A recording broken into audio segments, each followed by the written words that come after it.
Here is the brand new one for 2024 by Guerlain. It's called L'Ideal Parfum. I've been a huge fan of the original, and I've also reviewed a number of the flankers on this channel as well. I'm going to be letting you know all about this brand new release in just a moment, so make sure to stay tuned.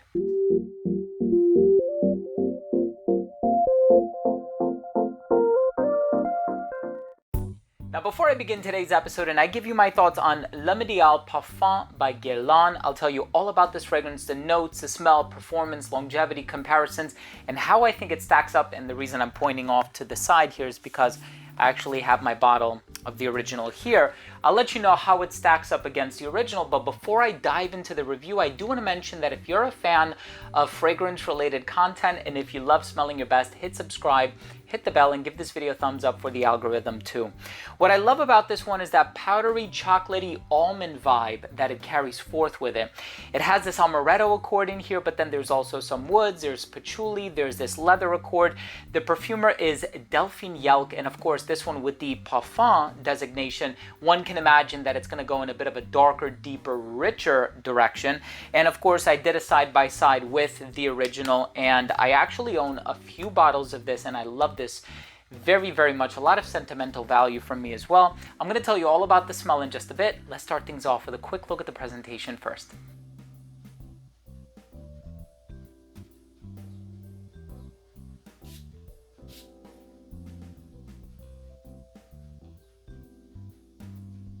Right in the opening of this one, of course, you're going to be immediately reminded of the original. So if you've ever owned the original, if you've tried it, if you've worn it, if you have any experience whatsoever with it, you'll notice right away that this one is a dead-on flanker to the original, which is a good thing, right?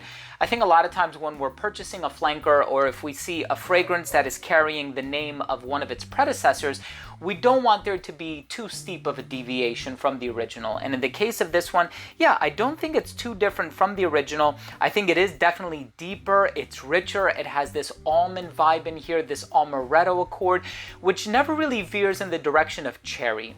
You know, fragrances like Rouge Smoking by BDK Parfum, it has this rich almond heliotrope amaretto vibe in it that kind of smells like cherry, and I don't think that the red liquid in the bottle does anything to deter you from employing that mindset. But in the case of this one, it has that rich almond amaretto, boozy, almost like viscous sweet vibe about it that I really enjoy.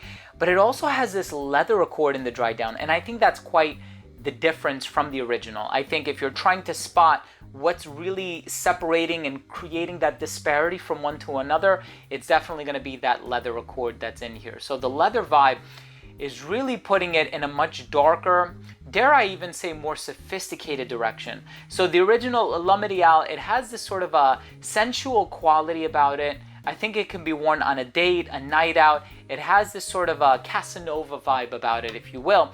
This one takes it in a bit more of a mysterious direction, right? It's almost like the gentleman who's playful, kind of a 50 Shades of Grey, but he's never going to show you his bank account type of a vibe. I think it's amazing. I really, really love this one. And of course, you know, now that I've acquired it, I'm kind of at odds because I really do want to wear it, but I think it's better for the colder weather. So I think I'm still probably going to wear the Eau de Toilette. I'm going to wait until maybe October-ish to wear this one, but nevertheless, fantastic flanker. I'm so glad that this exists. Again, just a darker and a bit earthier as well version of the original. Please try this one if you have a chance to do so.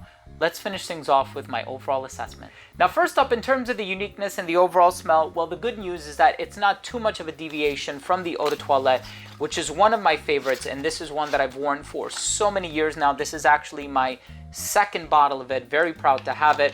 Longevity on this one is 8+ hours on skin. Fantastic. Performance projection is also very good.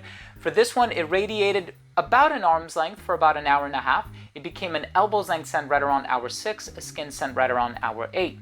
In terms of the versatility on this one, pardon me, I think this one is marketed for men, of course. I know it's marketed for men, and I think traditionally it is a little masculine leaning. I think this one would be fantastic for a night out, better for the colder weather. It does still have a bit of that sweetness in here, so I think this one would appeal to anybody of any age. And as far as the presentation is concerned, well, darker label and certainly darker juice. I really enjoy the presentation. And I actually like the uniformity now that all of their fragrances are kind of in the same bottles, even with vetiver, where it used to be in the frosted glass and then it became the elongated, and now it's a squarish bottle. I like what they're doing. I think every step is a step towards, I suppose, uniformity, but also timelessness. My final verdict on this fragrance is it's amazing. I love it. It's such, I'm not going to call it an upgrade from the Eau de Toilette, but it's such a well-needed flanker, and it's perfectly executed by perfumer Delphine Yelk. Thank you so much for watching. Have you tried this one? What has your experience been with this one? If you have any experience with it, drop your comment down below. I always love the interaction, always love hearing from you. And if you took anything of value from today's episode, hit subscribe, hit the bell, and give this video a thumbs up. Thank you again so much for tuning in. I love you all, and we'll see you tomorrow with a new episode.